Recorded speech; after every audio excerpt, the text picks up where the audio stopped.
What is going on, everybody? I am the FDGURU, bringing to you guys a Monday NBA edition of my DFS podcast. We start off our new week with a small main slate, just 4 games tonight. And the great news is that we just got Miami Heat news, which is honestly shocking. 10 o'clock Eastern game, I thought we were going to go into this main slate not knowing about Tyler Hero and Terry Rozier, because they're both questionable. They just both got ruled out. So now we have, just infinite value coming from the Heat with Jimmy Butler suspended for that, Pelicans scuffle, whatever happened. I didn't even end up seeing it. But Bryant is also suspended for the Heat. Jovic. So they're really shorthanded. I actually went into this video with 5 guys, not on the Miami Heat because I didn't know the news. We kind of just got that news. So these are going to be values outside of Miami. Just know Miami's going to be a great value team tonight. So now we can just, do a ton of things. So let's get after it. I'm doing a free Guru credit, 15 credit code in this video. Drop a like and make sure you are subscribed. We had a pretty brutal Sunday. The early slate, we had Corey Kispert, questionable to illness like 10 minutes before the game, and we all know that was going to rule him out, so we had to go to Okoro, who was a bad play. Koulibaly got hurt in the first 5 minutes of the game, and then we had Jonathan Isaac on the Magic for the main slate get hurt in the first 2 minutes of the game, and then I had 100% Anthony Simons on the main slate, and he shot like, I didn't even see his final line, but he shot like 1 for 50, it felt like, from the field. He scored 10 fantasy points. The Blazers scored like 80 total points against the Hornets. They were at home. Disastrous day all around. But we move on. We're going to have bad days. I definitely don't say that we win every day, because we don't. It's very impossible to predict things kind of like the way they shaped out on Sunday. So let's have a nice Monday. Tons of value. Getting into this play, I'll give you the Guru credit code after the first couple of my plays. We're going to go right into Tyrese Halliburton at point guard, 9,700. Looks like a great spend up on tonight's slate. Obviously, we have some value with Miami. Some other cheaper guys we'll talk about. Shouldn't be a problem getting to Tyrese. He looks great. It is a back-to-back, so I don't know. I mean, he just got his minutes increased not too long ago, like right before the All-Star break. He looks like he's ready to go. He should be able to play normal minutes tonight. If we don't get like an update that he's going to, be limited on a back-to-back, he should be fine. And if he's playing, 30 to 34 minutes, he's going to grade out really well. He's hit value in 4 straight games. Actually, one of those games was the All-Star game, but nonetheless, he's projected for like 47 fantasy points tonight, and that's what he needs to hit value. He's averaging that on the year. It's a great matchup. They're at home. Obviously, any game the Pacers are involved in, we're going to see a huge over-under, 245 over-under, 6-point spread. This game just looks great on both ends for obvious reasons. Even Emmanuel Quickly on the other side looks pretty good at a sub 7K price, but I'm not picking him in this video either. I like Tyrese Halliburton. Really, really good game environment. It's, by far the highest over-under on this 4-game slate. We have a potential blowout in the Pistons and Knicks. That's a 223 over-under. The smallest over-under is 214.5. The Grizzlies and Nets, 2 dog shit teams going at it. We only see a 2-point spread for the Nets, so it's going to be a time where we can actually pick Grizzlies and not be worried about a blowout. And then, as I was saying earlier, the Heat with all that value now with Hero and Rozier out against the Kings, 224 over-under. So this Pacers and Raptors game has the highest over-under on the slate by over 20 points.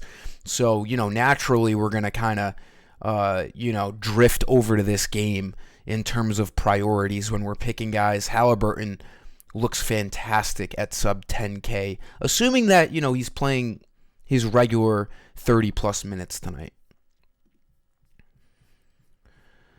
Shooting guard, we're going to go to, I want to pick Duncan Robinson now, but I just didn't prepare for Hero and Rozier to be out. But I do like Benedict Mathurin We got news earlier today that Aaron Nesmith is out once again. Mathurin has been starting for Nesmith, and he's been playing really well over the last 2 games. 35 and 32 minutes, doing a little bit of everything. 31 and 42 fantasy points. At 5,800, he needs 28 fantasy points to hit value. We can expect him to get up right towards around 30. He's been about a fantasy point per minute guy, so if he's going to see 30-plus minutes, he should grade out to hit value. After everything I just said about Haliburton in this game being such a great DFS environment, Mathurin, shooting guard and small forward eligibility makes him a very intriguing option on this 4-game slate. Again, with no Nesmith, he's going to start and see plenty of minutes, especially because he's been playing well over the last 2 games since the All-Star break. So Mathurin looks like one of the best sub 6K value pieces for tonight's slate. For that Guru credit code, go to my website, FD-GURU.com. You got to be signed into an account. These credits get you all lineups that I post. Like if you go over to the NBA tab, main slate, FanDuel, and DraftKings, you'll see later tonight cash and GPP. Go to the shop page. There's a little bar where you usually buy all your credits. This will get you 15 credits on my site. It's just the date, all caps, Feb 26 NBA. Apply coupon. It will say coupon successfully applied, and you'll get 15 credits uploaded into your balance after the site reloads itself. Takes about like 5 seconds, but again, just like this video, make sure you're subscribed and get over to my Dub Club as well. The link is in my Twitter bio and below this video in the details. You can get a week for $1 outside of my main slate lineups. I'm posting stuff on here, prize picks, underdog, prop bets on sportsbooks, parlays, and even some extra lineups now. I post, non-main slates, so maybe I post like an after-hour slate on there tonight. And it's an all-access thing, so one membership, however long you want, it gets you everything that I post. It's an app too, great platform, so every time I post something, it goes right on your phone a half a second later, and it pops right up. So definitely get over there as well if you want to continue to support everything I do. I do appreciate it. Small forward, we're going to go to the Grizzlies. I had mentioned earlier this is a rare night where we don't have to worry about a blowout. And we got a 2-point spread for the Nets. We should be seeing Zaire Williams starting again for the Grizzlies. He looks pretty good at 4,600. We know these guys are going to get run now towards the end of the year. Just to get some extra looks, we got no John Conchar. So that opens up Zaire Williams starting at small forward. He's been playing some pretty big minutes as of late. 36 2 games ago and 30 minutes last game. At 4,600, he needs 22 fantasy points. He's done that in the last 2 games. So he looks pretty good. I don't know if we'll get that starting lineup before lock, considering it's an 8 o'clock game and lock is at 7. But he should be starting. I think he started last game too. So if he's going to project out for 28-plus minutes as a starter tonight against the Nets, he's going to look like one of the better sub-5K value pieces on this slate. Power forward, we're going to go to Josh Hart. I'm not in love with the play, but just someone who popped up a little bit.